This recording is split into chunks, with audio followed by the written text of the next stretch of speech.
Hello again, and welcome back to the lecture component of your Adult Development and Life Planning course. In today's lecture, we'll discuss the principles and tenets of adult development, starting with a theoretical overview. This lecture will discuss the principles and tenets of adult development. Whenever you begin a theoretical overview, it is important to review worldview. Worldview will provide the foundation for which the theory is built. There are usually 5 focal points when considering a worldview. 1. View of God. 2. View of humankind. 3. View of truth. 4. View of knowledge. 5. View of ethics.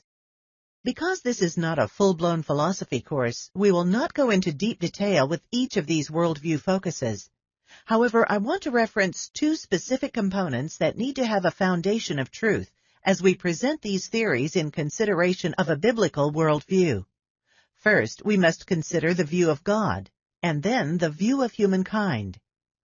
Genesis 1:26 through 27 is specific that God is the creator of all, and that He created human beings in His image. We are created individuals by the divine Creator. You can study the Psalms and other scripture that clearly define the intricacies and to what level our Creator defined us. However, we were not just created with His likeness.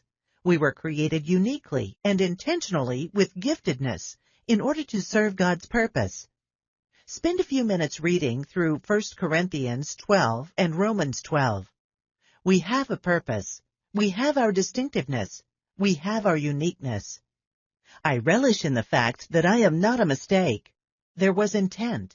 When God made me, He did throw away the mold, because each of us has our own mold.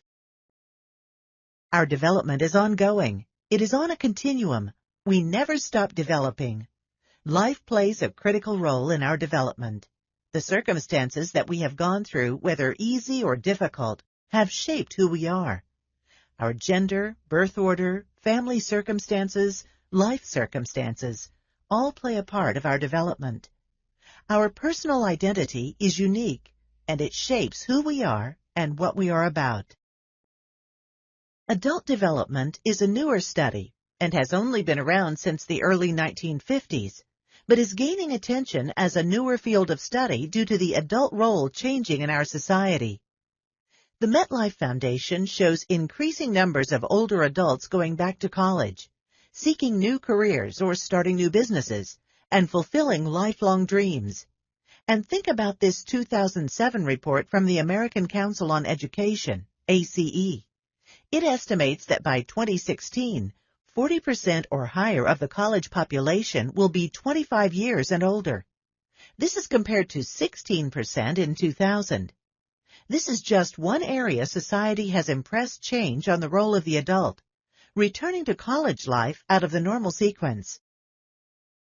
The first theorist that we will consider is Charlotte Buehler, 1962. Her theory is based on 5 basic life tendencies that have influence on the adult life. These tendencies are need satisfaction, adaptive self-limitations, creative expansion, establishment of inner order, and self-fulfillment. Erik Erikson, 1959, based his development theory on meeting psychosocial tasks at various points in time or stages.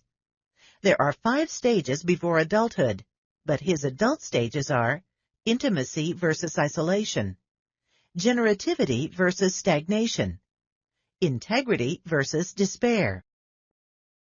There are other theories which suggest life stages are defined by society, that is, the appropriate age to bear and rear children, or the appropriate age to retire.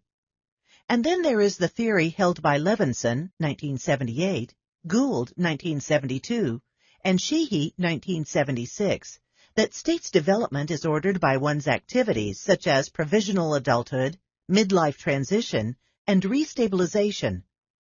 And then there is another layer to the adult development discussion, and these are the theories surrounding women's lives versus men's lives. Whatever theory resonates with you, most of the components of all adult theories can be arranged into 3 stages that are usually defined as early adulthood, middle adulthood, late adulthood. This too can become challenging because of the life circumstances that are continuously changing adult roles. But for the sake of discussion, we will define these stages from a broad perspective. Early adulthood stage is defined roughly around the age of 20 to 40, and the concerns of adults during this stage are defined around the areas of love, marriage, sex, parenthood, and work commitments. Their development is driven with these major aspects in mind. Middle adulthood is categorized by the age group 40 to 65. This stage is characterized by adults who can successfully make necessary changes in the following categories.